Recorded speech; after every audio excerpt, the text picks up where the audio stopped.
இந்த தமிழக அரசியலிலே, தமிழக வரலாற்றிலே இஸ்லாமிய சொந்தங்களை மத்திய மாநில அரசாங்கம் பாசிச மோடி அரசாங்க இருந்தாலும் சரி, இங்கே இருக்கக்கூடிய கள்ள உருவ வைத்துக் கொண்டு, கள்ள கூட்டணி வைத்துக் கொண்டு மோகன் பகவத் அவர்களை மறைமுகமாக சபரீசன் அமைத்து பார்க்கக்கூடிய திமுக அரசாங்கமாக இருந்தாலும் சரி, எங்களை எல்லாம் வாக்கு வங்கியாக பயன்படுத்திக் கொண்டிருக்கின்றீர்கள்.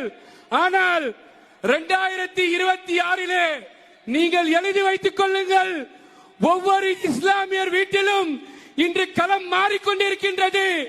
ஒவ்வொரு இஸ்லாமியர் இடத்திலும் இன்று களம் மாறிக்கொண்டிருக்கின்றது. கண்டிப்பாக 2026